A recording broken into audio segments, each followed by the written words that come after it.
Hi ಸ್ನೇಹಿತರೆ, welcome to Sadhana Shankar academy Shikaripura. So ಸ್ನೇಹಿತರೆ, ಸಾಧನಾ ಶಂಕರ್ ಅಕಾಡೆಮಿಯಲ್ಲಿ HSTR, GPSTR, PSTR, Karnataka TET ಮತ್ತು 10th ಕ್ಲಾಸ್ ಜನರಲ್ ಸೈನ್ಸ್ ಇವೆಲ್ಲವೂ ಕೂಡ ಸಂಕ್ರಾಂತಿಗೆ ಈ ಆ್ಯಪ್ ರಿಲೀಸ್ ಆಗುತ್ತೆ ಸ್ನೇಹಿತರೆ. ಇದರ ಅವಕಾಶವನ್ನು ನೀವೆಲ್ಲ ಬಳಸ್ಕೊಳ್ಳಿ ಮತ್ತು ನಿಮ್ಮೆಲ್ಲ ಸ್ನೇಹಿತರಿಗೆ ಹೇಳಿ.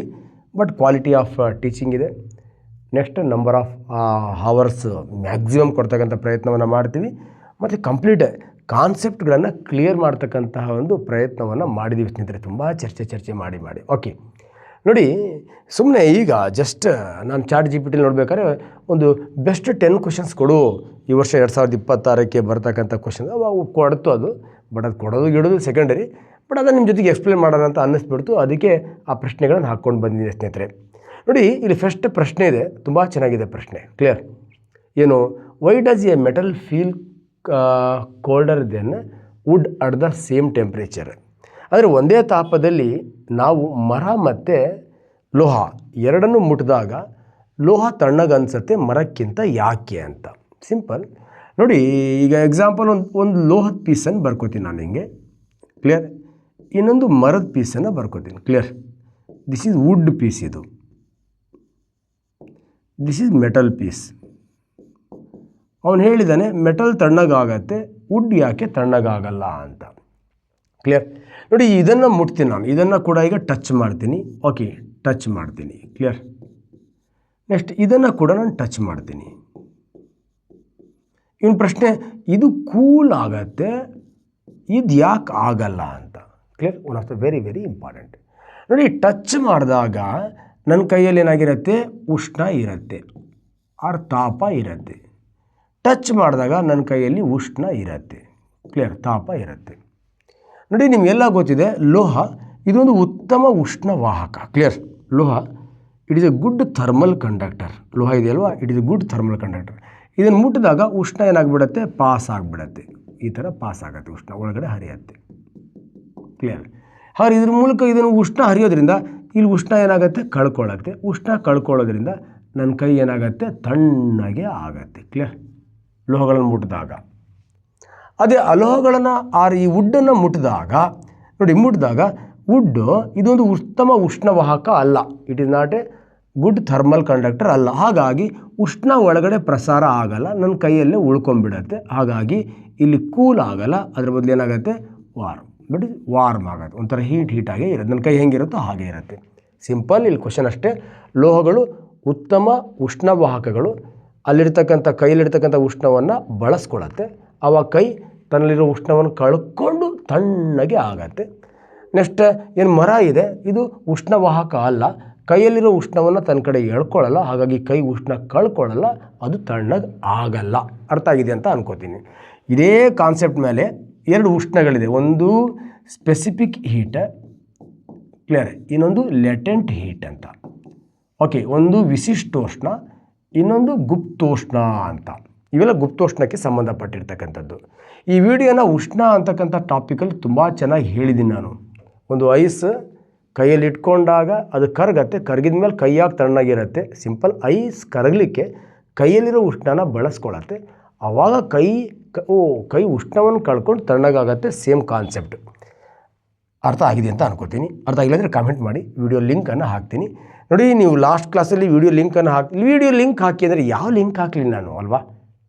ಈ ಕ್ವಶನ್ ಹಾಕಿ, ಈ ಕ್ವಶನ್ಗೆ ಸಂಬಂಧಪಟ್ಟಂಥ ಸರ್ ಉಷ್ಣ ಪಾಠದ ಲಿಂಕ್ ಹಾಕಿ, ಸರ್ ಬೆಳಕಿನ ಪಾಠದ ಲಿಂಕ್ ಹಾಕಿ ಅಂದರೆ ಹಾಕ್ಬೋದು. ಸರ್ ವಿಡಿಯೋ ಲಿಂಕ್ ಹಾಕಿ ಅಂದರೆ ಅಲ್ಲೊಂದು 400 ವಿಡಿಯೋ ಇದಾವೆ. 400 ವಿಡಿಯೋ ಸರ್ಚ್ ಮಾಡಿದ್ರೆ ಸಿಗುತ್ತೆ ನಿಮಗೆ.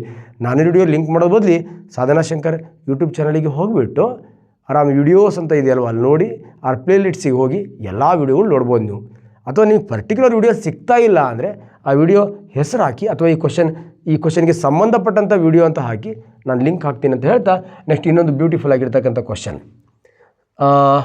If the speed of light in vacuum is maximum, why does it slow down in glass? ಬೆಳಕಿನ ವೇಗ ನಿರ್ವಾತದಲ್ಲಿ ಜಾಸ್ತಿ ಇರುತ್ತೆ, ಆದರೆ ಗಾಜಲ್ಲಿ ಕಡಿಮೆ ಆಗತ್ತೆ, ಏಕೆ ಅಂತ. Clear? One of the very important. ಇದು ಕೂಡ ಕ್ಲಾಸ್ ಮಾಡಿದ್ದೀನಿ, ಬಟ್ ಇನ್ ಡೀಟೇಲ್ ಕ್ಲಾಸ್ ಮಾಡಿಲ್ಲ. ಇನ್ ಡೀಟೇಲ್ ಕ್ಲಾಸನ್ನು ಮಾಡ್ತೀನಿ ನಾನು. ನಿಮಗೆಲ್ಲ ಗೊತ್ತಿರಲಿ, ಬೆಳಕು that is the light.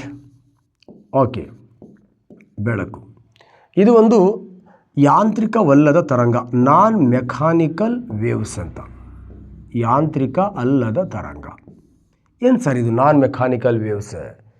Non mechanical waves ಅಂದರೆ ಏನು ಕೆಲವೊಂದು ತರಂಗಗಳಿದೆ, ಆ ತರಂಗಗಳು ಪ್ರಸಾರ ಆಗಲಿಕ್ಕೆ ಮಾಧ್ಯಮದ ಅವಶ್ಯಕತೆ ಇಲ್ಲ.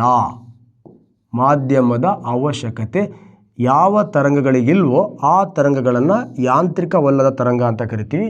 ಅಂಥ ಒಂದು ತರಂಗ ಯಾವುದಪ್ಪ ಅಂತ ಕೇಳಿದ್ರೆ ಬೆಳಕು. ಬೆಳಕು ಒಂದು ಕಡೆಯಿಂದ ಇನ್ನೊಂದು ಕಡೆ ಪ್ರಸಾರ ಆಗಲಿಕ್ಕೆ ಯಾವುದೇ ಮಾಧ್ಯಮದ ಅವಶ್ಯಕತೆ ಇಲ್ಲ. ಬಟ್ ಶಬ್ದ ಪ್ರಸಾರ ಆಗಲಿಕ್ಕೆ ಮಾಧ್ಯಮದ ಅವಶ್ಯಕತೆ ಇದೆ. ಕಣಗಳೇನು ಮಾಡುತ್ತೆ, ಶಬ್ದ ಅಬ್ಸಾರ್ವ್ ಮಾಡ್ಕೊಂಡು ಇನ್ನೊಂದು ಕಣಕ್ಕೆ ಹೋಗುತ್ತೆ. ಕಣಗಳೇ ಇಲ್ಲ ಅಂದಮೇಲೆ, ಮಾಧ್ಯಮನೇ ಇಲ್ಲ ಅಂದರೆ ಶಬ್ದ ಪ್ರಸಾರ ಆಗಲ್ಲ. ಬಟ್ ಶಬ್ದಕ್ಕೆ ವಿರುದ್ಧವಾಗಿರ್ತಕ್ಕಂಥ ಗುಣ ಈ ಪ್ರಸಾರ ಆಗಲಿಕ್ಕೆ ಯಾವುದು ತೋರಿಸುತ್ತೆ, ಬೆಳಕು ತೋರಿಸುತ್ತೆ. ಬೆಳಕು ಒಂದು ಕಡೆಯಿಂದ ಇನ್ನೊಂದು ಕಡೆ ಪ್ರಸಾರ ಆಗಲಿಕ್ಕೆ ಮಾಧ್ಯಮದ ಅವಶ್ಯಕತೆ ಇಲ್ಲ, ಹಾಗಾಗಿ ಅದು ಯಾಂತ್ರಿಕವಲ್ಲದ ತರಂಗ. ನಾವಿಲ್ಲಿ ಮಾಧ್ಯಮ ಅಂದರೆ ಏನು ಮಾಡ್ತೀವಿ, ಸಿಂಪಲ್ 4 ರೀತಿ ಕಾನ್ಸೆಪ್ಟ್ಗಳನ್ನು ನೋಡ್ತೀವಿ ನಾವು. ಒಂದು ಕಣಗಳೇ ಇಲ್ಲ ಅಂದರೆ ಅದನ್ನು ಶೂನ್ಯ ಅಂತ ಕರಿತೀವಿ, ನಿರ್ವಾತ ಅಂತ ಕರಿತೀವಿ. ಕಣಗಳು ಸ್ವತಂತ್ರವಾಗಿದ್ದರೆ ಅದನ್ನು ಅನಿಲ ಅಂತ ಕರಿತೀವಿ, ಗ್ಯಾಸ್.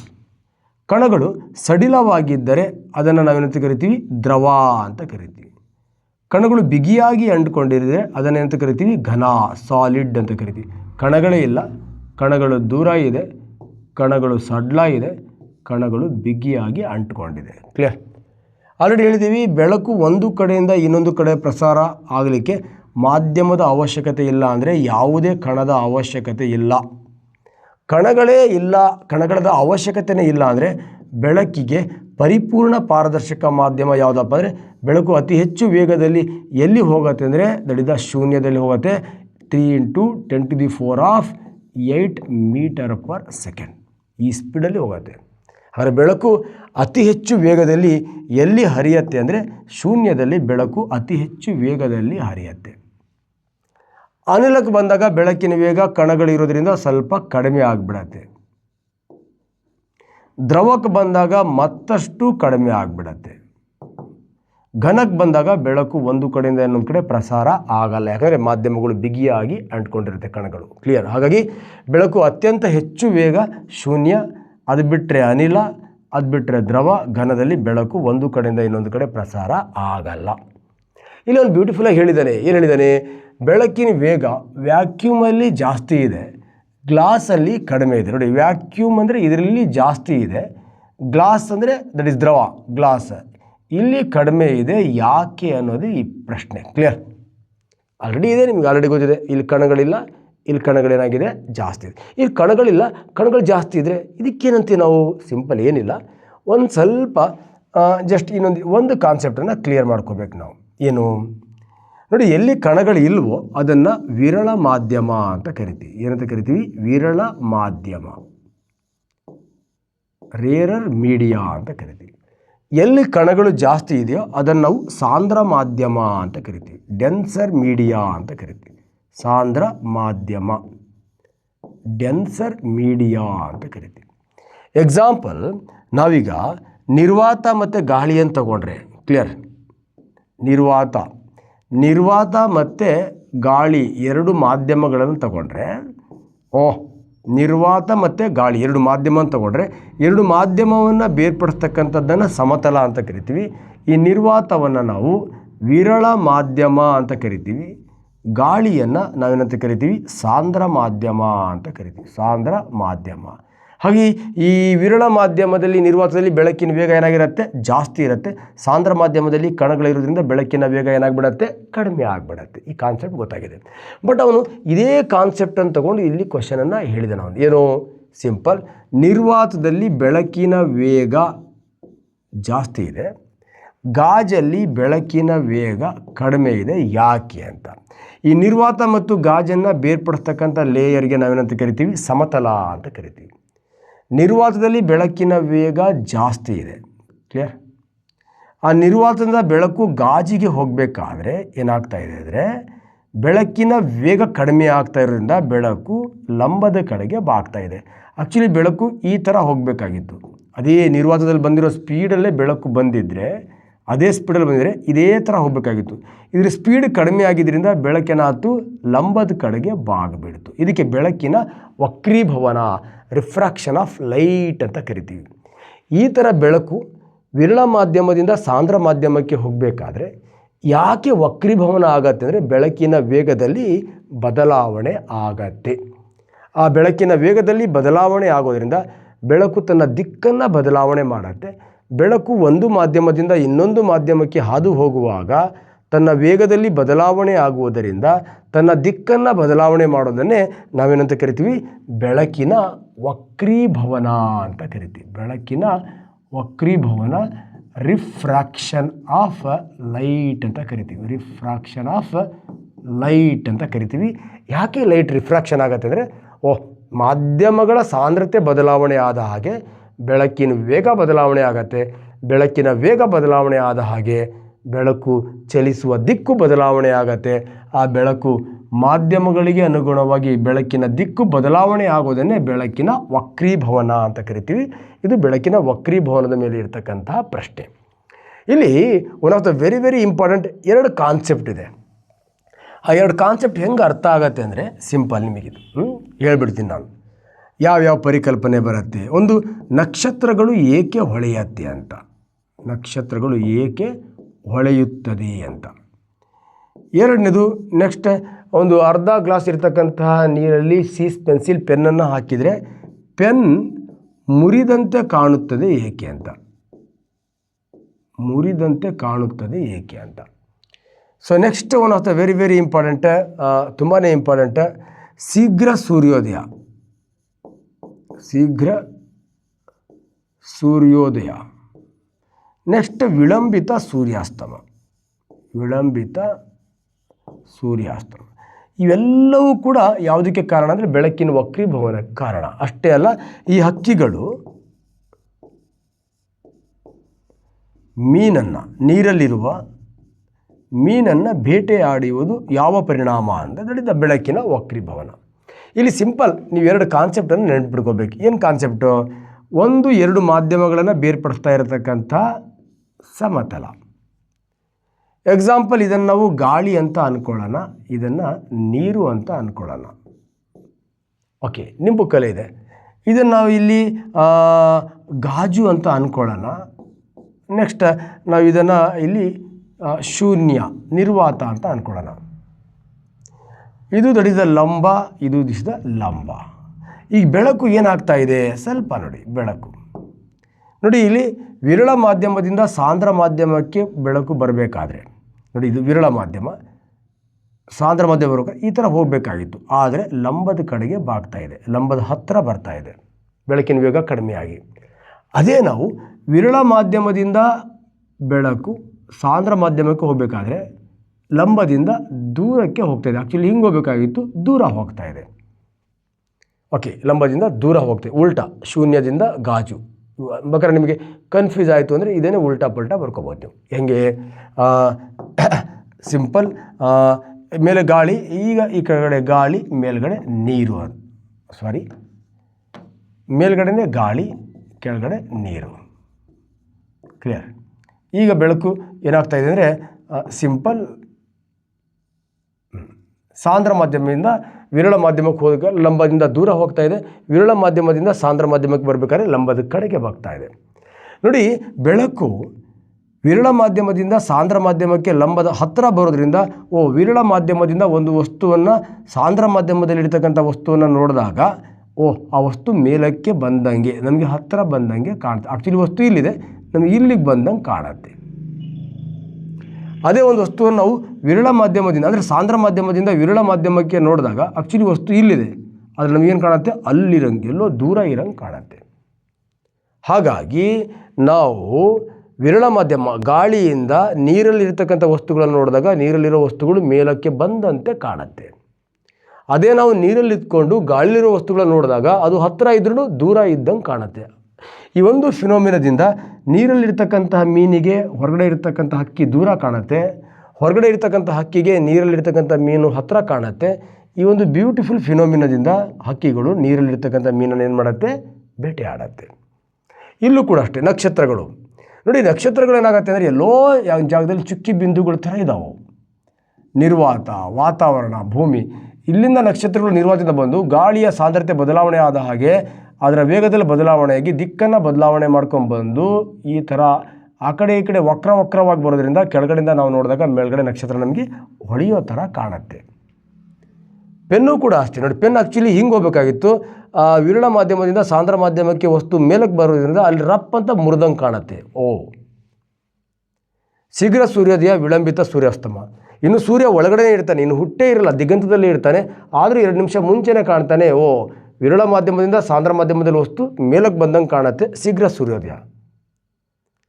ವಿಳಂಬಿತ ಸೂರ್ಯಾಸ್ತಮ, ಸೂರ್ಯ ಮುಳುಗೆ ಹೋಗಿರ್ತಾನೆ, ಆದರೂ ಮತ್ತೆ ನಮಗೆ 2 ನಿಮಿಷ ಎಕ್ಸ್ಟ್ರಾ ಕಾಣ್ತಾನೆ.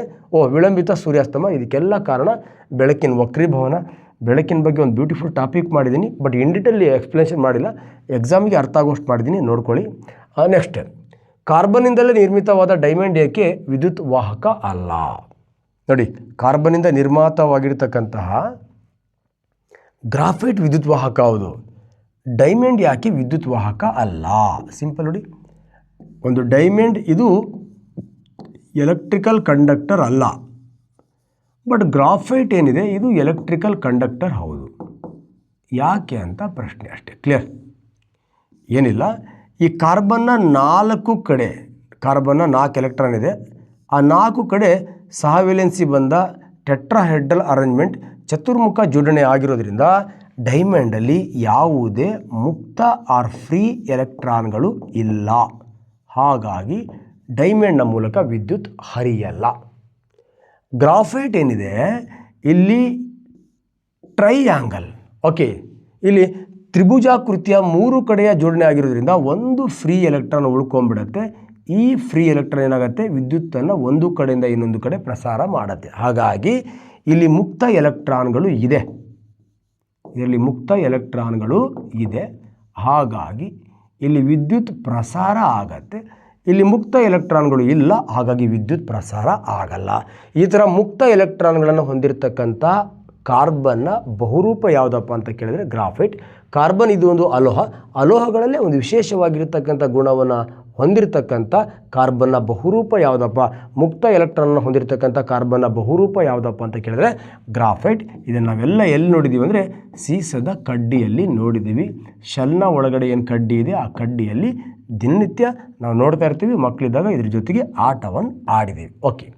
ನೆಕ್ಸ್ಟ್, ಘನಸ್ಥಿತಿಯಲ್ಲಿದ್ದರೂ ಹಿಮವು ನೀರಿನ ಮೇಲೆ ಏಕೆ ತೇಲುತ್ತದೆ? ಸಿಂಪಲ್ ಕಾನ್ಸೆಪ್ಟ್ ಕ್ವಶನ್ ಇದು. ಯಾರ ಮೇಲೆ ಯಾರಾದರೂ ತೇಲಿ. ಕ್ಲಿಯರ್? ಯಾರ ಮೇಲೆ ಯಾರಾದರೂ ತೇಲಿ, ಅದು ಯಾವುದಕ್ಕೆ ಸಂಬಂಧಪಟ್ಟಿದ್ದು?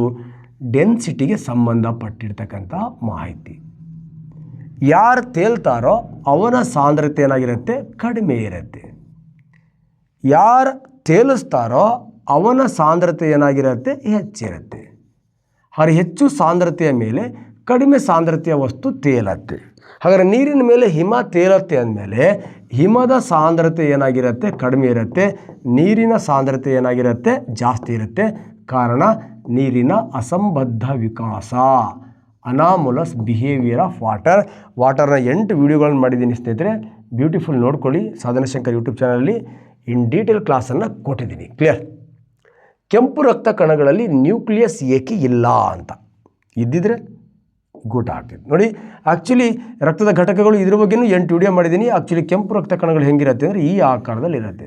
ಇದು ನೋಡಿದ್ರೆ ಒಂಥರ ಬೈ ಕಾನ್ಕೇವ್ ಲೆನ್ಸ್ ಥರ ಕಾಣ್ತಾ ಇದೆ. ದ್ವಿನಿಮ್ನ ಮಸೂರ ಥರ ಇದೆ. ಯಾಕೆ ಇದರ ಮಧ್ಯದಲ್ಲಿ ತಗ್ಗಾಗಿದೆ ಅಂದರೆ ಏನು ಈ ಕೆಂಪು ರಕ್ತ ಕಣಗಳಿದಾವಲ್ವಾ, ಕೋಶಗಳು, ರೆಡ್ ಬ್ಲಡ್ ಸೆಲ್ಸ್ಗಳಿದಾವಲ್ವಾ, ಇದರ ಸೆಂಟರಲ್ಲಿ ನ್ಯೂಕ್ಲಿಯಸ್ ಇಲ್ಲ. ಇದರ ಸೆಂಟರಲ್ಲಿ ಏನಿಲ್ಲ ಅಂದರೆ ನ್ಯೂಕ್ಲಿಯಸ್ ಇಲ್ಲ. ಹಾಗಾಗಿ ಅವು ತಗ್ಗಾಗಿ ಒಂಥರ ದ್ವಿನಿಮ್ನ ಆಕಾರದಲ್ಲಿದೆ. ಕ್ಲಿಯರ್? ನೋಡಿ, ಕೆಂಪು ನ್ಯೂಕ್ಲಿಯಸ್ ಇಲ್ಲ, ಏಕಿಲ್ಲ ಅಂತ ಕೊಟ್ಟಿದ್ದಾನೆ. ಇದರ ಇಲ್ಲದೇ ಇರೋದ್ರಿಂದ ಇಲ್ಲಿ ಹೆಚ್ಚಿನ ಪ್ರಮಾಣದಲ್ಲಿ ಹಿಮೋಗ್ಲೋಬಿನ್ ಇರುತ್ತೆ. ಹೆಚ್ಚಿನ ಪ್ರಮಾಣದಲ್ಲಿ ಏನಿರುತ್ತೆ ಅಂದರೆ ಬ್ಯೂಟಿಫುಲ್ ಆಗಿರತಕ್ಕಂಥ ಹಿಮೋಗ್ಲೋಬಿನ್ ಇರುತ್ತೆ. ಹಿಮೋಗ್ಲೋಬಿನ್ ಇದ್ದರೆ ಲಾಭ ಏನು? ನೋಡಿ, ನಮ್ಮ ದೇಹದ ಎಲ್ಲ ಜೀವಕೋಶಗಳಿಗೆ ಜೀವಕ್ರಿಯೆಗಳೇ ಅಂದರೆ ಗ್ಲೂಕೋಸನ್ನು ಉತ್ಕರ್ಷಣೆ ಮಾಡಲಿಕ್ಕೆ ಆಮ್ಲಜನಕ ಬೇಕು. ಆ ಆಮ್ಲಜನಕವನ್ನು ತೆಗೆದು ಹೋಗ್ತಕ್ಕಂತಹ ರಕ್ತ ಕಣ ಯಾವುದಪ್ಪ ಅಂತ ಕೇಳಿದ್ರೆ ಇದೆ ಕೆಂಪು ರಕ್ತ ಕಣ. ಆ ಆಮ್ಲಜನಕವನ್ನು ತೊಗೊಂಡು ಹೋಗಲಿಕ್ಕೆ ಒಂದು ಲೋಹದ ಅಂಶ ಬೇಕು. ಆ ಲೋಹದ ಅಂಶನೇ ದಡಿದ ಹೀಮ್, ಮತ್ತು ಇನ್ನೊಂದು ಪ್ರೋಟೀನ್ ಅಂಶ ದಡಿದ ಗ್ಲೋಬಿನ್. ಒಂದು ಗ್ಲೋಬಿನ್ ಅನ್ನೋ ಪ್ರೋಟೀನ್ ಹೀಮ್ ಅಂತಕ್ಕಂಥ ಲೋಹ ಎರಡೂ ಸೇರಿ ಆಗಿರ್ತಕ್ಕಂಥದ್ದು ಹಿಮೋಗ್ಲೋಬಿನ್. ಈ ಹಿಮೋಗ್ಲೋಬಿನ್ ಆ ನ್ಯೂಕ್ಲಿಯಸ್ನ ಪ್ಲೇಸಲ್ಲಿ ಹೆಚ್ಚಿನ ಪ್ರಮಾಣದಲ್ಲಿ ಇದ್ದು ಹೆಚ್ಚಿನ ಪ್ರಮಾಣದ ಆಮ್ಲಜನಕವನ್ನು ನಮ್ಮ ಶ್ವಾಸಕೋಶದಿಂದ ಬರ್ತಕ್ಕಂಥ ಆಮ್ಲಜನಕಗಳನ್ನು ಆಲ್ವಿಯೋಲೆಗಳ ಮೂಲಕ ಈ ಕೆಂಪು ರಕ್ತ ಕಣಗಳು ಅಬ್ಸಾರ್ವ್ ಮಾಡಿಕೊಂಡು ನಮ್ಮ ಜೀವಕೋಶಗಳಿಗೆಲ್ಲ ಸಾಗಾಣಿಕೆ ಮಾಡುತ್ತೆ. ಇನ್ ಕೇಸ್ ನ್ಯೂಕ್ಲಿಯಸ್ ಏನಾರು ಇದ್ದಿದ್ರೆ ಅಲ್ಲಿ ಹಿಮೋಗ್ಲೋಬಿನ್ ಇರಲಿಕ್ಕೆ ಜಾಗ ಕಡಿಮೆ ಆಗ್ತಾಯಿತ್ತು, ಜೀವಕೋಶಗಳಿಗೆ ಆಮ್ಲಜನಕದ ಸಾಗಾಣಿಕೆ ತುಂಬಾ ಕಡಿಮೆ ಆಗ್ತಾಯಿತ್ತು. ಈ ಥರ ತುಂಬ ಸಂಕೀರ್ಣ ವ್ಯವಸ್ಥೆಯನ್ನು ಹೊಂದಿರತಕ್ಕಂಥ ಅತಿ ಹೆಚ್ಚು ಶಕ್ತಿಯನ್ನು ಬಳಸ್ತಕ್ಕಂತಹ ಜೀವಿಗಳು ನಮ್ಮ ಭೂಮಿ ಮೇಲೆ ಅಸ್ತಿತ್ವದಲ್ಲಿ ಇರ್ತಿರಲಿಲ್ಲ. ಹಾಗಾಗಿ ನಾವು ಯಾವುದಕ್ಕೆ ನ್ಯೂಕ್ಲಿಯಸ್ಗೆ ಥ್ಯಾಂಕ್ಸ್ ಅನ್ನಬೇಕು, ಯಾಕಂದರೆ RBC ಇಲ್ಲ. ಹಾಗಾಗಿ ಇಷ್ಟು ಆಮ್ಲಜನಕ ಎಲ್ಲ ಜೀವಕೋಶಗಳಿಗೆ ಸಾಗಾಣಿಕೆ ಆಗತ್ತೆ. ಅರ್ಥ ಆಗಿದೆ ಅಂತ ಅನ್ಕೋತೀನಿ. ಕ್ಲಿಯರ್? ಇನ್ಸುಲಿನ್ ರಕ್ತದಲ್ಲಿರ್ತಕ್ಕಂಥ ಸಕ್ಕರೆಯ ಪ್ರಮಾಣವನ್ನು ಹೇಗೆ ನಿಯಂತ್ರಿಸುತ್ತದೆ? One of the very very very important. ಈ ಇನ್ಸುಲಿನ್ ಅಂದ ತಕ್ಷಣವೇ ನಮಗೇನು ಬರುತ್ತೆ ಅಂದರೆ, ನಮ್ಮ ದೇಹದಲ್ಲಿ ಒಂದು ಗ್ರಂಥಿ ಇದೆ, ಮೆಕ್ಕೆಜೋಳ ಮೀನ್ಸ್ ಮೇದೋಜೀರಕ ಗ್ರಂಥಿ ಇದೆ. ಈ ಮೇದೋಜೀರಕ ಗ್ರಂಥಿಯಲ್ಲಿ ಅಲ್ಲಲ್ಲಿ ಕೋಶಗಳಿದೆ, ಆಲ್ಫಾ ಕೋಶಗಳು, ಬೀಟಾ ಕೋಶಗಳು, ಗ್ಯಾಮಾ ಕೋಶಗಳು. ಈ ಮೇದೋಜೀರಕ ಗ್ರಂಥಿಗೆ ಹೋಗಿ ಕಂಪ್ಲೀಟ್ ವಿಡಿಯೋ ಮಾಡಿದ್ದೀನಿ, ಅಲ್ಲಿ ನೋಡ್ಕೊಳ್ಳಿ. ಕ್ಲಿಯರ್? ಇಲ್ಲಿರ್ತಕ್ಕಂತಹ ಏನು ಬೀಟಾ ಕೋಶಗಳಿದೆ, ಮೇದೋಜೀರಕ ಗ್ರಂಥಿಯಲ್ಲಿರ್ತಕ್ಕಂಥ ಬೀಟಾ ಕೋಶಗಳು, ಅವೇ ಈ ಕ್ವಶನ್ಲಿರೋ ಇನ್ಸುಲಿನ್ ಹಾರ್ಮೋನನ್ನು ಉತ್ಪತ್ತಿ ಮಾಡುತ್ತೆ. ಕ್ಲಿಯರ್? ಓಕೆ, ಮೇದೋಜೀರಕ ಗ್ರಂಥಿ ಪ್ಯಾನ್ಕ್ರಿಯಸಲ್ಲಿರ್ತಕ್ಕಂಥ ಬೀಟಾ ಸೆಲ್ಸ್ ಯಾವುದನ್ನು ಸಿಕ್ರಿಟ್ಸ್ ಮಾಡುತ್ತೆ ಅಂದರೆ ಇನ್ಸುಲಿನ್ ಅಂತಕ್ಕಂತಹ ಹಾರ್ಮೋನನ್ನು ಉತ್ಪತ್ತಿ ಮಾಡುತ್ತೆ. ಕ್ಲಿಯರ್? ಈಗ ಇಲ್ಲಿ ಬಿಡಿ. ಈಗ ಬಾಯಿ ಮೂಲಕ ಆಹಾರ ತಗೊಂಡಾಗ ಆಹಾರ ಬಾಯಿ, ಅನ್ನನಾಳ, ಜಠರ, ಯಕೃತ್, ಮೇದೋಜೀರಕ, ಸಣ್ಣ ಕರಳ ಗ್ರಂಥಿಗೆ ಬಂದು ಕಂಪ್ಲೀಟ್ ಸರಳ ಆಹಾರವಾಗಿ ಪರಿವರ್ತನೆ ಆಗುತ್ತೆ. ಆ ಸರಳ ಆಹಾರ ಗ್ಲೂಕೋಸ್ ರೂಪದಲ್ಲಿರುತ್ತೆ. ಆ ಗ್ಲೂಕೋಸ್ ರೂಪದಲ್ಲಿರ್ತಕ್ಕಂಥ ಸಣ್ಣ ಕರಳಲ್ಲಿರ್ತಕ್ಕಂಥ ಆಹಾರವನ್ನು ಆ ಸಣ್ಣ ಕರಳಲ್ಲಿರ್ತಕ್ಕಂಥ ವಿಲ್ಲೈಗಳು ಹೀರ್ಕೊಂಡು, ಓಕೆ, ಈ ಗ್ಲೂಕೋಸ್ ರೂಪದಲ್ಲಿರ್ತಕ್ಕಂತಹ ಆಹಾರವನ್ನು ನಮ್ಮ ಸಣ್ಣ ಕರಳಲ್ಲಿರ್ತಕ್ಕಂಥ ವಿಲ್ಲೈಗಳೇನು ಮಾಡುತ್ತೆ ಅಂದರೆ ಹೀರ್ಕೊಂಡು ಸಿಂಪಲ್ RBCಗೆ ಕೊಡುತ್ತೆ, ರಕ್ತಕ್ಕೆ ಕೊಡುತ್ತೆ. One of the very very important. ನೋಡಿ, ಈ ಆಹಾರ ಜೀರ್ಣ ಆಗಿ ಗ್ಲೂಕೋಸ್ ಆಗಿ ಯಾವಾಗ ರಕ್ತಕ್ಕೆ ಬರುತ್ತೋ ಆ ಸಂದರ್ಭದಲ್ಲಿ ಈ ನಮ್ಮ ಮೇದೋಜೀರಕ ಗ್ರಂಥಿ ರಕ್ತಕ್ಕೆ ಏನು ಕಳಿಸುತ್ತೆ? ಇನ್ಸುಲಿನನ್ನು ಕಳಿಸುತ್ತೆ. ಈ ಇನ್ಸುಲಿನ್ ಏನು ಮಾಡುತ್ತೆ ಅಂದರೆ, ನೋಡಿ ಇಲ್ಲಿ ಗ್ಲೂಕೋಸು, ಅದೇ ಸಂದರ್ಭದಲ್ಲಿ ಇನ್ಸುಲಿನ್ ಬಂತು ರಕ್ತಕ್ಕೆ, ಎಲ್ಲಿಗೆ? ಬ್ಲಡ್ಡಿಗೆ. ಈ ಬಡ್ಡಿ ಮುಗಿದ ಆ ಟೈಮಲ್ಲಿ ನಾವು ಎಷ್ಟು ಕೆಲಸ ಮಾಡ್ತಿದ್ದೀವೋ ಅಷ್ಟು ಶಕ್ತಿಗೆ ಬೇಕಾಗಿರೋ ಗ್ಲೂಕೋಸನ್ನು ಬಿಟ್ಟು ಆ ಬೇರೆ ಗ್ಲೂಕೋಸನ್ನು ಏನು ಮಾಡುತ್ತೆ ಅಂದರೆ ಗ್ಲೈಕೋಜನ್ ಆಗಿ ಪರಿವರ್ತನೆ ಮಾಡುತ್ತೆ. ಗ್ಲೈಕೋಜನ್ ಆಗಿ ಪರಿವರ್ತನೆ ಮಾಡಿ ಮಸಲ್ಸ್ ಆ್ಯಂಡ್ ಲೀವರ್ನ ಸುತ್ತಲೂ ಸ್ಟಾಕ್ ಮಾಡುತ್ತೆ. ಯಾವುದು? ಇನ್ಸುಲಿನ್. ನೋಡಿ, ಇನ್ಸುಲಿನ್ ರಕ್ತದಲ್ಲಿ ಸಕ್ಕರೆಯ ಪ್ರಮಾಣವನ್ನು ಹೇಗೆ ನಿಯಂತ್ರಿಸಿ? ನೋಡಿ, ಇನ್ಸುಲಿನ್ ನಾವು ಊಟ ಮಾಡಿರ್ತಕ್ಕಂಥ ಆಹಾರ ಗ್ಲೂಕೋಸ್ ಆಗುತ್ತೆ. ಇದೇ ಗ್ಲೂಕೋಸನ್ನು ನಾವು ಜನರಲಿ ಸಕ್ಕರೆ ಅಂತ ಕರಿತೀವಿ. ನೋಡಿ, ನಾವು ಊಟ ಮಾಡಿರ್ತಕ್ಕಂಥ ಆಹಾರ ಜೀರ್ಣವಾಗಿ ಸಕ್ಕರೆಯಾಗಿ ರಕ್ತಕ್ಕೆ ಬರುತ್ತೆ. ರಕ್ತಕ್ಕೆ ಬಂದಾಗ ಮೇದೋಜೀರಕದ ಬೀಟಾ ಕೋಶಗಳು ಇನ್ಸುಲಿನ್ ಬಿಡುಗಡೆ ಮಾಡುತ್ತೆ. ಇನ್ಸುಲಿನ್ ಈ ಸಕ್ಕರೆಯನ್ನು ಏನಾಗಿ ಪರಿವರ್ತನೆ ಮಾಡುತ್ತೆ? ಗ್ಲೈಕೋಜನ್ ಆಗಿ ಪರಿವರ್ತನೆ ಮಾಡಿ ನಮ್ಮ ದೇಹದಲ್ಲಿ ಏನು ಮಾಡುತ್ತೆ? ಸ್ಟಾಕ್ ಮಾಡುತ್ತೆ. ನೋಡಿ, ಇಲ್ಲೊಂದು ಕ್ವಶನ್ ಬರುತ್ತೆ. ಈಗ ನಮ್ಮ ದೇಹದಲ್ಲಿ ಆಹಾರ ಯಾವ ರೂಪದಲ್ಲಿ ಸಂಗ್ರಹಣೆ ಆಗತ್ತೆ ಅಂತ ಕೇಳಿದ್ರೆ ನಮ್ಮ ದೇಹದಲ್ಲಿ ಆಹಾರ ಗ್ಲೈಕೋಜನ್ ರೂಪದಲ್ಲಿ ಸಂಗ್ರಹಣೆ ಆಗತ್ತೆ. ಆಹಾರವನ್ನು ಸಂಗ್ರಹಣೆ ಮಾಡ್ತಕ್ಕಂಥ ಹಾರ್ಮೋನ್ ಯಾವುದು ಅಂತ ಕೇಳಿದ್ರೆ ಇನ್ಸುಲಿನ್. ಇನ್ಸುಲಿನ್ ನಮ್ಮ ದೇಹದಲ್ಲಿ ಆಹಾರನ ಹೇಗೆ ಸಂಗ್ರಹಣೆ ಮಾಡುತ್ತೆ? ಸಕ್ಕರೆ ಅಂಶವನ್ನು ಇನ್ಸುಲಿನ್ ಗ್ಲೈಕೋಜನ್ ಆಗಿ ಪರಿವರ್ತನೆ ಮಾಡಿ ಆಹಾರವನ್ನು ಸಂಗ್ರಹಣೆ ಮಾಡುತ್ತೆ. ಲಿವರ್ ಟಾಪಿಕಲ್ಲಿ ಇದ್ರ ಬಗ್ಗೆ ಕಂಪ್ಲೀಟ್ ಹೇಳಿದ್ದೀನಿ. ಗ್ಲೈಕೋಲಾಸಿಸ್ ಅಂದರೆ ಏನು, ನಿಯೋಗ್ಲೈಕೋಲಾಸಿಸ್ ಅಂದರೆ ಏನು, ಕಂಪ್ಲೀಟ್ ಅಲ್ಲಿ 3 ಪ್ರೊಸೆಸ್ಸು ಕೂಡ ನಾನು ಹೇಳಿದ್ದೀನಿ, ನೋಡ್ಕೊಳ್ಳಿ ಸ್ನೇಹಿತರೆ. ಈ ಥರ ಇನ್ಸುಲಿನ್ ರಕ್ತದಲ್ಲಿರ್ತಕ್ಕಂಥ ಸಕ್ಕರೆಯನ್ನು ಗ್ಲೈಕೋಜನ್ ಆಗಿ ಪರಿವರ್ತನೆ ಮಾಡಿ ಸ್ನಾಯುಗಳಲ್ಲಿ ಸ್ಟಾಕ್ ಮಾಡಿ ಸಕ್ಕರೆ ಪ್ರಮಾಣವನ್ನು ನಿಯಂತ್ರಣ ಮಾಡುತ್ತೆ. ಇನ್ ಕೇಸ್ ನಾವು ಊಟ ಮಾಡಿರ್ತಕ್ಕಂಥ ಆಹಾರ ಸಕ್ಕರೆ ಆದಮೇಲೆ ಇನ್ಸುಲಿನ್ ರಿಲೀಸ್ ಆಗಿಲ್ಲ ಅಂದರೆ ರಕ್ತದಲ್ಲಿ ಸಕ್ಕರೆ ಹಾಗೇ ಉಳಿಯುತ್ತೆ, ಮೂತ್ರದ ಮೂಲಕ ಹೊರಗಡೆ ಬರುತ್ತೆ. ಇದನ್ನೇ ನಾವು ಸಿಹಿ ಮೂತ್ರ ರೋಗ, ಡಯಾಬಿಟಿಸ್ ಅಂತ ಕರಿತೀವಿ, ಸಕ್ಕರೆ ಕಾಯಿಲೆ ಅಂತ ಕರಿತೀವಿ. ಯಾವ ಹಾರ್ಮೋನ್ನ ಕೊರತೆಯಿಂದ ಬರುತ್ತೆ? ಇನ್ಸುಲಿನ್. ಇನ್ಸುಲಿನಿಗೆ ಯಾಕೆ ಪ್ರಾಬ್ಲಮ್ ಆಗುತ್ತೆ? ಪ್ಯಾನ್ಕ್ರಿಯಾಸ್ಗೆ ಏನೋ ಪ್ರಾಬ್ಲಮ್ ಆದಾಗ ಇವೆಲ್ಲ ಸಮಸ್ಯೆಗಳು ಬರುತ್ತೆ. ಕ್ಲಿಯರ್? ಓಕೆ, ನಿಮ್ಗೆ ಯಾವ್ದಾರ ವೀಡಿಯೋಗಳು ಬೇಕು ಅಂದರೆ ಕಮೆಂಟ್ ಮಾಡಿ. ಕಮೆಂಟ್ ಮಾಡಬೇಕಾದ್ರೆ ಲಿಂಕ್ ಹಾಕಿ ಅಂತ ಅಲ್ಲ, ಯಾವ ವಿಡಿಯೋ ಬೇಕು ಆ ವಿಡಿಯೋ ಹಾಕಿ ಅಂದರೆ ಅದಕ್ಕೆ ಸಂಬಂಧಪಟ್ಟಂಥ ಲಿಂಕನ್ನು ನಾನು ನಿಮಗೆ ಹಾಕ್ತೀನಿ ಅಂತ ಹೇಳ್ತಾ ನೆಕ್ಸ್ಟ್, ಮರುಭೂಮಿ ಸಸ್ಯಗಳಲ್ಲಿ ದಪ್ಪವಾದ ಕ್ಯೂಟಿಕಲ್ ಏಕೆ ಇರುತ್ತದೆ ಅಂತ. Okay, one of the beautiful ಆಗಿರ್ತಕ್ಕಂಥ ಪ್ರಶ್ನೆ. ಮರುಭೂಮಿ ಸಸ್ಯಗಳು, ಡೆಸರ್ಟ್ ಪ್ಲ್ಯಾಂಟ್ಸ್, ಟಂಡ್ರಾ ಬಯೋಮಲ್ಲಿರೋ ಸಸ್ಯಗಳು, ಎವರ್ಗ್ರೀನ್ ಫಾರೆಸ್ಟ್, ನಿತ್ಯ ಹರಿದ್ವರ್ಣ ಕಾಡುಗಳಲ್ಲಿರ್ತಕ್ಕಂಥ ಸಸ್ಯಗಳು, ಡೆಸಿಡಿಯಸ್ ಫಾರೆಸ್ಟ್, ಏನು ಉದುರೆಲೆ ಕಾಡುಗಳಲ್ಲಿರ್ತಕ್ಕಂಥ ಸಸ್ಯ, ಈ ಥರ ಎಲ್ಲ ಬರುತ್ತೆ. ಇರಲಿ, ನಮಗೆ ಇಲ್ಲಿ ಸಿಂಪಲ್ ಮರುಭೂಮಿಯಲ್ಲಿರ್ತಕ್ಕಂತಹ ನೋಡಿ, ನಮ್ಮ ಸಸ್ಯದ ಸಂಪೂರ್ಣ ಮೇಲ್ಮೈಯನ್ನು ಆವರಿಸಿರುವ ಸಸ್ಯದ ಭಾಗ ಯಾವುದಪ್ಪ ಅಂತ ಕೇಳಿದ್ರೆ ನಿಮಗೆಲ್ರಿಗೂ ಹೇಳಿದ್ದೀನಿ ಲಾಸ್ಟ್ ಕ್ಲಾಸಲ್ಲಿ, ದಟ್ ಇಸ್ ದ ಎಪಿಡರ್ಮಿಸ್, ಹೊರಧರ್ಮ ಅಂತ ಕರಿತೀವಿ.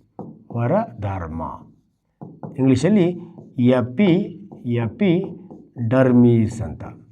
ನೋಡಿ, ಡರ್ಮಿಸ್ ಅಂದರೆ ಚರ್ಮ, dermatology, the study of skin ಅಂತ. ನಮ್ಗೆ ಹೇಗೆ ಇಡೀ ದೇಹವನ್ನು ಆವರಿಸಲಿಕ್ಕೆ ಚರ್ಮ ಇದೆಯೋ ಹಾಗೆ ಸಸ್ಯದ ಇಡೀ ದೇಹವನ್ನು ಒಂದು ಚರ್ಮ ಆವರಿಸ್ಕೊಂಡಿದೆ, ಅದನ್ನು ನಾವೇನಂತ ಕರಿತೀವಿ, ಹೊರಧರ್ಮ ಅಂತ ಕರಿತೀವಿ.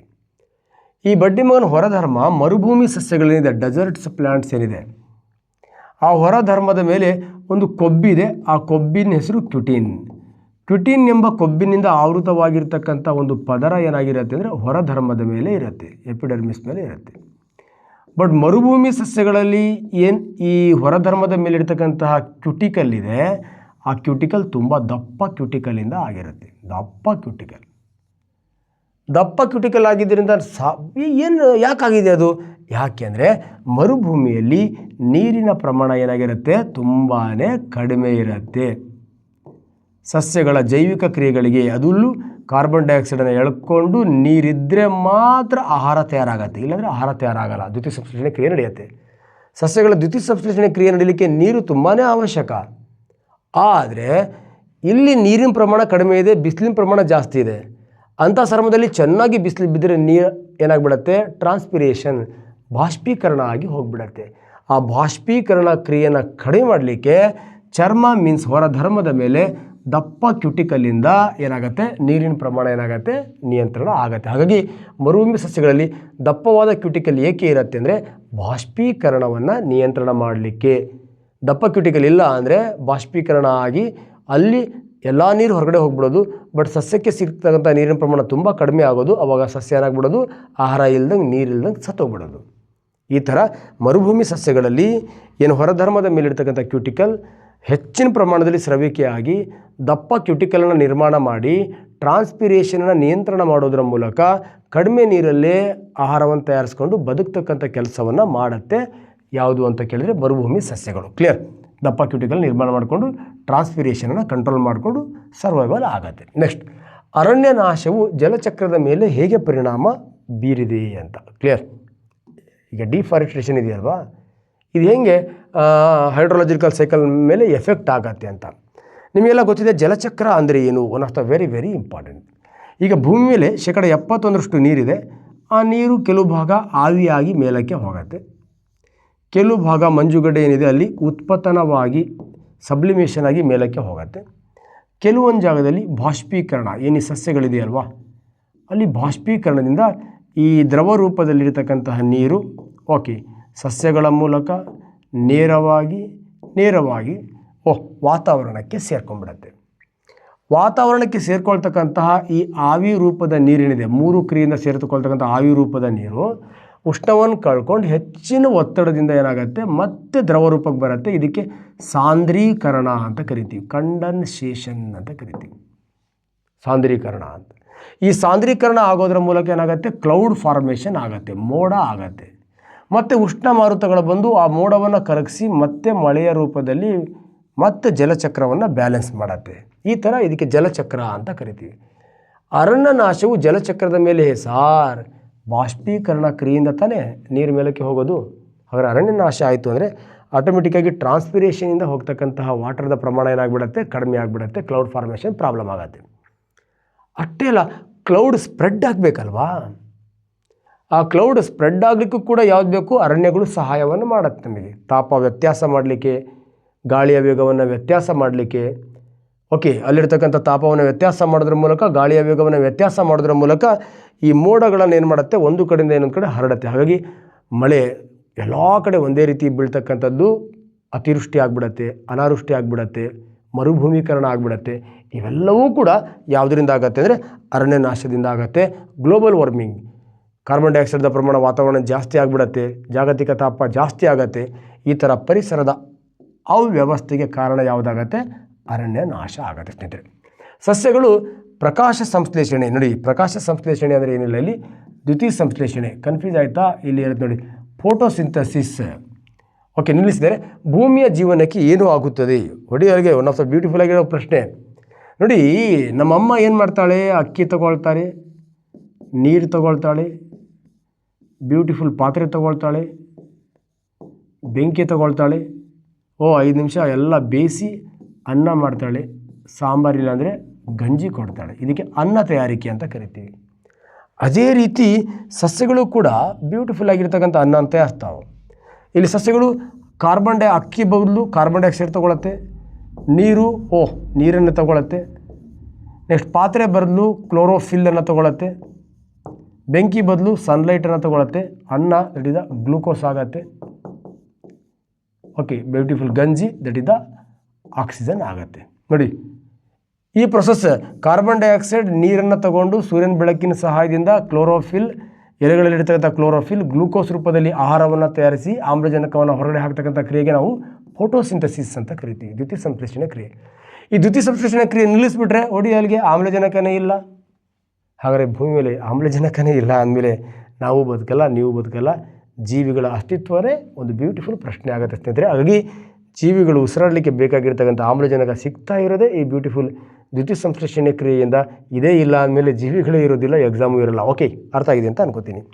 ನೆಕ್ಸ್ಟ್, ವೈರಲ್ ರೋಗಗಳ ಮೇಲೆ ಆಂಟಿಬಯೋಟಿಕ್ ಏಕೆ ಪರಿಣಾಮಕಾರಿಯಾಗುವುದಿಲ್ಲ?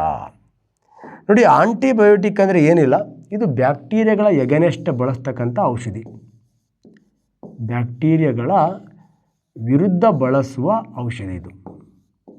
ಅಲೆಕ್ಸಾಂಡರ್ ಫ್ಲೆಮಿಂಗ್ ಫಸ್ಟ್ ಒಂದು ಆಂಟಿಬಯೋಟಿಕನ್ನು ಕಂಡುಹಿಡಿತಾನೆ. ಆ ಆಂಟಿಬಯೋಟಿಕ್ ಯಾವುದು ಅಂದರೆ ದಟ್ ಇಸ್ ದ ಪೆನಿಸಿಲಿನ್ ಅಂತ. ಪೆನಿಸಿಲಿನ ಯಾವುದರಿಂದ ಸಂಶೋಧನೆ ಮಾಡ್ತಾನೆ ಅಂದರೆ ಫಂಗಸ್, ಶಿಲೀಂಧ್ರದಿಂದ ಸಂಶೋಧನೆ ಮಾಡ್ತಾನೆ. ಶಿಲೀಂಧ್ರದಿಂದ ಪೆನಿಸಿಲಿನ್ ಅಂತಕ್ಕಂಥ ಒಂದು ಔಷಧಿಯನ್ನು ಕಂಡುಹಿಡಿತಾನೆ. ಆ ಔಷಧಿಯನ್ನು ಬ್ಯಾಕ್ಟೀರಿಯಾಗಳನ್ನು ಸಾಯಿಸಲಿಕ್ಕೆ ಬಳಸ್ತಾನೆ. ಈ ಬ್ಯಾಕ್ಟೀರಿಯಾವನ್ನು ಸಾಯಿಸಲಿಕ್ಕೆ ಬಳಸ್ತಕ್ಕಂಥ ಈ ಬ್ಯೂಟಿಫುಲ್ ಔಷಧಿಯನ್ನು ಇವತ್ತು ನಾವು ಏನಂತ ಕರಿತೀವಿ, ಆಂಟಿಬಯೋಟಿಕ್ ಅಂತ ಕರಿತೀವಿ. ಆಂಟಿಬಯೋಟಿಕ್ ಇವಾಗ ತುಂಬಾ ಇದೆ ಆಂಟಿಬಯೋಟಿಕ್ಸ್ಗಳು, ಕ್ಲಿಯರ್.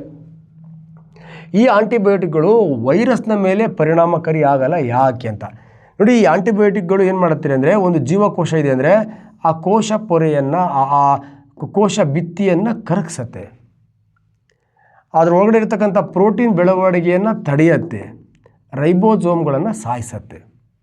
ಈ ಬಡ್ಡಿ ಹೋಗಂತ ರೈಬೋಸೋಮ್ಗಳು ಇರಲಿ, ಕೋಶ ಪೊರೆ ಇರಲಿ, ಇವೆಲ್ಲವೂ ಯಾವುದರಲ್ಲಿ ಇರಲ್ಲ, ವೈರಸ್ಸಲ್ಲಿ ಇರಲ್ಲ. ಹಾಗಾಗಿ ವೈರಸ್ನ ವಿರುದ್ಧ ನಾವು ಯಾವುದೇ ಆಂಟಿಬಯೋಟಿಕ್ ಬಳಸಿದ್ರೂ ಅದು ಉಪಯೋಗಕ್ಕೆ ಬರಲ್ಲ. ಯಾಕಂದರೆ ವೈರಸ್ಗಳಲ್ಲಿ ಜೀವಕೋಶದ ಸೆಲ್ನ ರಚನೆಯೇ ಕಂಡು ಬರಲ್ಲ. ಹಾಗಾದರೆ ಆಂಟಿಬಯೋಟಿಕ್ಗಳು ಎಲ್ಲಿಯೂ ಕೆಲಸ ಮಾಡುತ್ತೆ, ಯಾವ ಪರಕೀಯ ಜೀವಿಗಳಲ್ಲಿ ಕೋಶೀಯ ರಚನೆ ಇರುತ್ತೋ ಅದರ ವಿರುದ್ಧ ಆಂಟಿಬಯೋಟಿಕ್ಗಳು ಕೆಲಸ ಮಾಡಿ ಅವುಗಳನ್ನು ನಾಶ ಮಾಡಿ ಅವುಗಳಿಂದ ದೇಹವನ್ನು ರಕ್ಷಣೆ ಮಾಡ್ತಕ್ಕಂಥ ಕೆಲಸವನ್ನು ಮಾಡುತ್ತೆ. ವೈರಸ್ಗಳಿಗೆ ಅವು ಇಲ್ಲ, ಹಾಗಾಗಿ ಅದರ ವಿರುದ್ಧ ಆಂಟಿಬಯೋಟಿಕ್ಗಳು ಕೆಲಸವನ್ನು ಮಾಡಲ್ಲ. ಅರ್ಥ ಆಗಿದೆ ಅಂತ ಅನ್ಕೋತೀನಿ, ಕ್ಲಿಯರ್. ಧನ್ಯವಾದಗಳು ಸ್ನೇಹಿತರೆ. ಈ ಚಾಟ್ GPT ಬಂದಿರತಕ್ಕಂಥ 10 ಪ್ರಶ್ನೆಯನ್ನು ನಿಮ್ಮ ಜೊತೆಗೆ ಸಣ್ಣದಾಗಿ ಚರ್ಚೆ ಮಾಡಿದ್ದೀನಿ. ಯಾಕಂದರೆ ಇದೇ ವಿಡಿಯೋಗಳನ್ನು ತುಂಬ ಒಳಗಡೆ ಹಾಕಿದ್ದೀನಿ ನಾನು. ಈ ವಿಡಿಯೋಗಳು ಯಾವ್ದಾರು ಕ್ವಶನ್ಸ್ ಕನ್ಫ್ಯೂಸ್ ಇತ್ತು ಅಂದರೆ, ಯಾವುದು ಕನ್ಫ್ಯೂಸ್ ಇದೆ ಅನ್ನೋದನ್ನು ಆ ವಿಡಿಯೋ ಕೆಳಗಡೆ ಆ ಕ್ವಶನ್ ಕೆಳಗಡೆ ಅಥವಾ ಕ್ವಶನ್ ಆ ನಂಬರ್ ಆದರೂ ಹಾಕಿ ಅದಕ್ಕೆ ಸಂಬಂಧಪಟ್ಟಂಥ ವಿಡಿಯೋದ ಲಿಂಕ್ಗಳನ್ನು ನಿಮಗೆ ಶೇರ್ ಮಾಡ್ತಕ್ಕಂಥ ಕೆಲಸವನ್ನು ಮಾಡ್ತೀನಿ ಸ್ನೇಹಿತರೆ. ಎಲ್ರಿಗೂ ಭಗವಂತ ಒಳ್ಳೇದು ಮಾಡಲಿ. ನಮಸ್ಕಾರ.